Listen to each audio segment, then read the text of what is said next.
Welcome to Mr. Rodman's highlights from Chapter 7 on political parties. We'll take you through Mr. Rodman's top 12 highlights from this chapter, and let's start with number 1. The goal of parties, remember, is always about electing members of their party to office who are going to hold their party positions, who are going to support their issues, their policy agenda, and obviously help their party in that legislative office in terms of supporting candidates that are also members of that party and supporting the agenda in moving their agenda forward within government. Number 2, organizing government is really important here because you remember whoever wins, as Andrew Jackson used to say, the winner go the spoils. And in Congress or the White House, patronage jobs come with that victory. So it's really important to win that election because not only do you win that office, but many other officials in government are named as a result of winning that particular position, such as for president, there are hundreds of jobs that come along with winning the presidency that are appointed by the president and his staff. And so it's really important to win in order to set the policy agenda with all of those people that are coming to government, not just the president of the United States. Same thing with Congress. There are many members of congressional staff, members of committee staffs in the House and Senate. So organizing government by getting elected to that office helps to set your party's agenda in government by those roles in addition to the ones that are elected.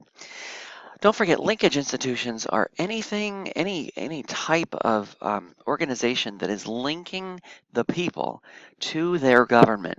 And so that could be the media, that could be political parties, that could be a number of interest groups and organizations, anything that is linking the people to their government in terms of making their voices heard, in terms of hearing what's going on in government. All of those things link the people to their government, and we call them linkage institutions in this unit.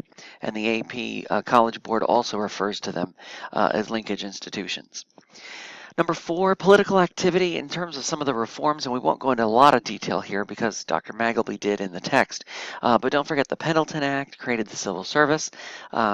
This created a test by which people could pass it and become a member of the bureaucracy. It wasn't just a patronage job anymore in which tens of thousands or even hundreds of thousands of people would be appointed rather than people who actually had the skills and capability to do those jobs. Today we see with the civil service, if you work hard and you do your job well, you move up to the next rank and you have a career path that you can follow in order to be more successful within the civil service and have a career in the civil service, which also creates an incentive for you to do your job and do it well. We do hear of people working in the government, in the bureaucracy that obviously abuse the system and don't do their jobs, but the idea here is that many people do, and they have a career path for success. They do it well, and they may not always do it the way we like it, but they have a path for success which encourages them to continue down that path as opposed to going outside of government and then working with the private sector. The Hatch Act limited the participation of employees in the political activities of the day. Now, much of this is for executive branch employees because obviously we don't want them to work in politicizing their jobs in exchange for votes and any type of impropriety that may happen there. But the idea of the Hatch Act is limiting political participation by executive branch employees, which includes the bureaucracy and the many agencies that work for it, from soliciting contributions or receiving contributions from people while they are working in government. Obviously, there could be a number of scandalous bribery type of situations that could occur there, and we don't want that to happen. So that was the purpose of the Hatch Act, to prevent executive branch employees from going down that road too far in terms of the type of activities they're involved with. So their activity is limited. Obviously, they can contribute in terms of donating to campaigns however whoever they want.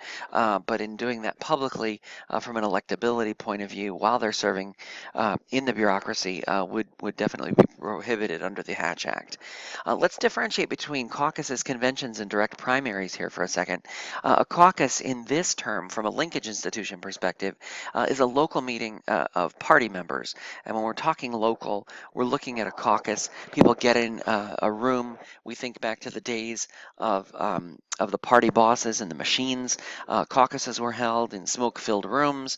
People got together. There was some wheeling and dealing going on, and out of it came the nominees from the party in terms of who should be their nominees for the general election.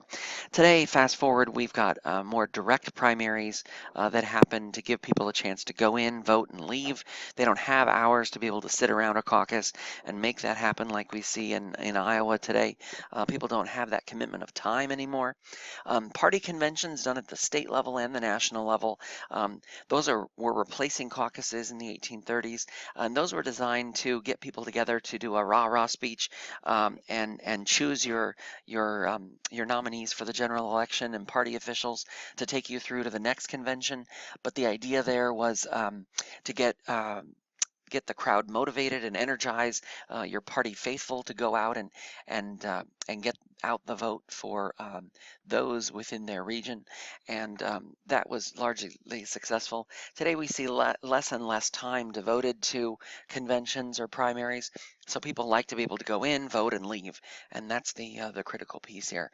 So in terms of what's used most today, we will see party conventions on the national level. Some states still hold conventions, such as in Virginia, and obviously hold caucuses, such as in Iowa, but many times we see direct primaries like we do in Maryland, and we see in places like New Hampshire and South Carolina, because people can go in, they can vote, and they can leave, and that's the critical piece, to get as many people of your party out to vote for your candidates.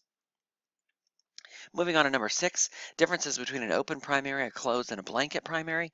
In an open primary, we see this in places like New Hampshire and Ohio. In Ohio, any voter can choose to participate in the primary that they choose.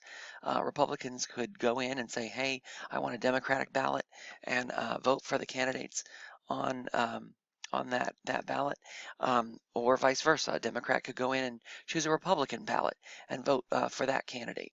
In a closed primary, like in Maryland, you can only vote for the candidates in your party in which you are registered, a registered voter of that primary.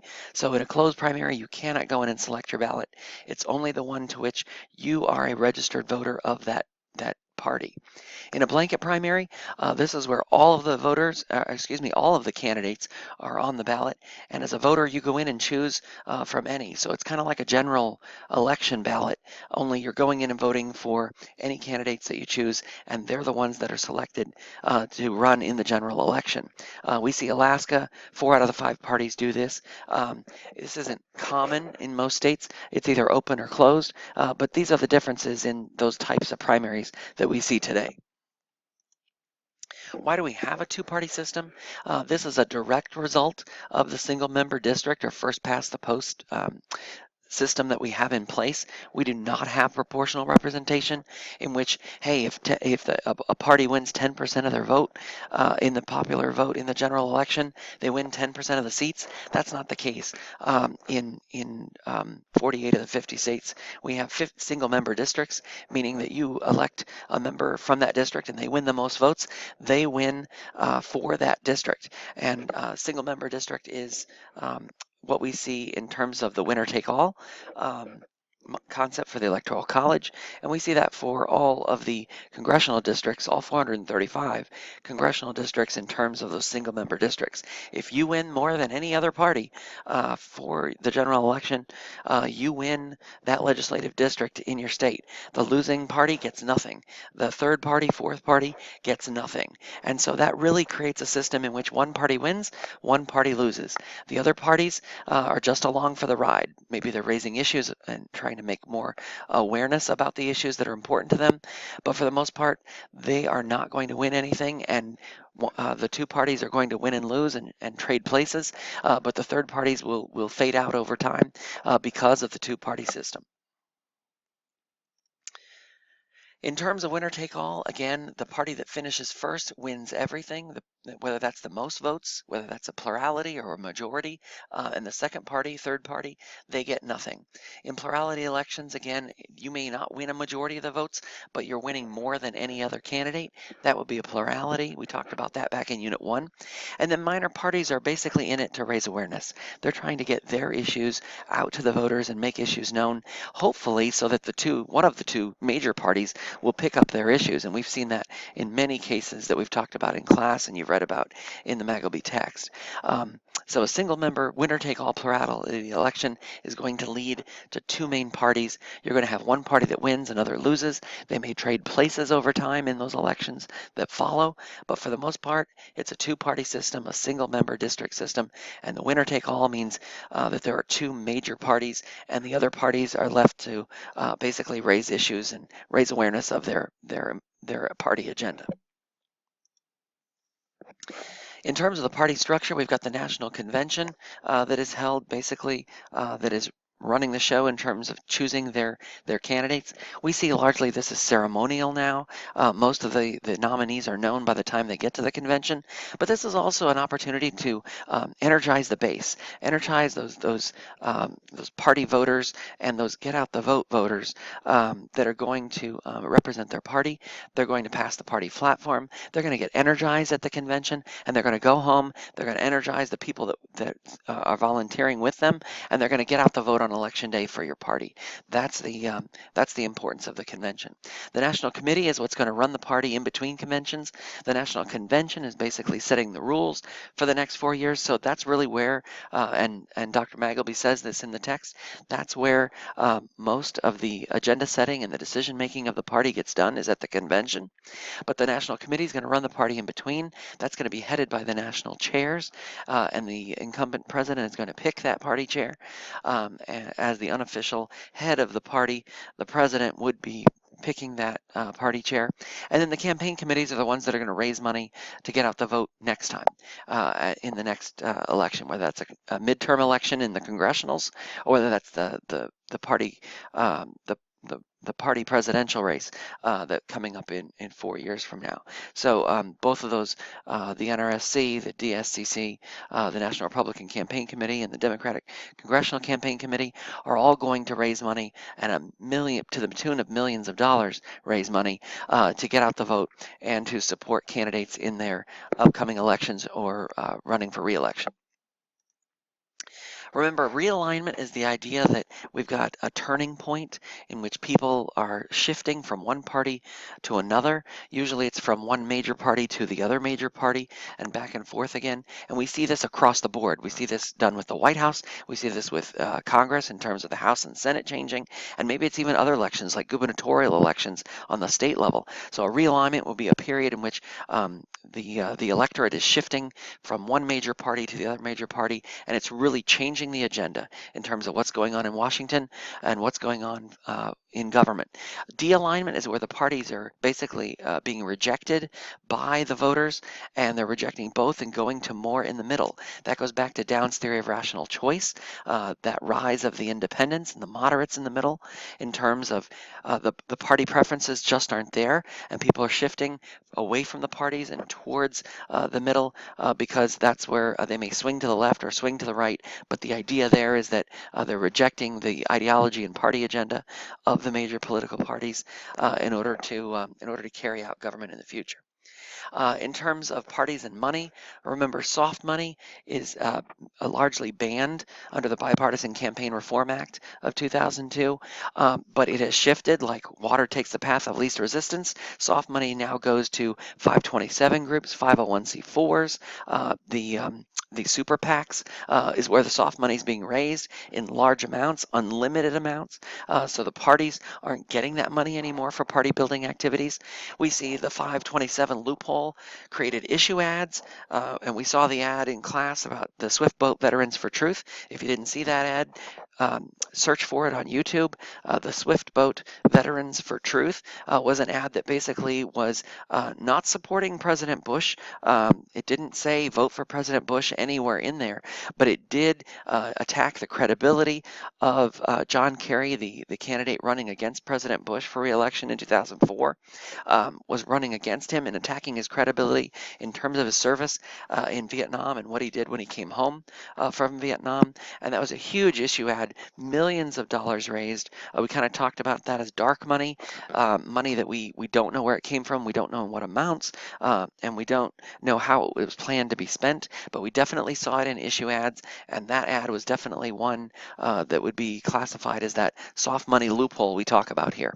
Hard money is the cold hard cash. Grandma Rodman raises and can write that check under the $2,700 limit, again indexed for inflation, but the idea there is that she can write that check legally, and that is hard money. You collect enough of those checks, you can collect lots of money that way, but that is hard money raised. It is limited, it is reported, and individuals make those donations. And under McCutcheon v. US, it eliminated the cap on that money. Lastly, the parties are spending money on independent expenditures. That's where they're raising money and spending it in large amounts for re-election purposes. Lastly, what party reforms did we see here? We saw Democrats reforming under the McGovern-Fraser Commission. They basically created superdelegates and delegates, which allowed more women and minorities to be delegates to their convention, helping to get out the vote at home on the local level. They also front-loaded primaries in which we saw them get earlier and earlier, not before Iowa and New Hampshire, but pretty close. And then Republican reforms just really tried to address the organizational issues and procedural reforms that were in place in order to be much more structured with their national committee and giving them more control over presidential campaigns. So we saw some reforms definitely take place since the late 1960s and the 68 election, and we've seen that in both parties in terms of that, more in terms of representation with the Democrats, more in terms of organization with the Republicans. That's it for this chapter. We hope you've found this helpful, and don't forget to live the 5 and demonstrate your awesomeness on the upcoming quizzes and tests, and have a great day.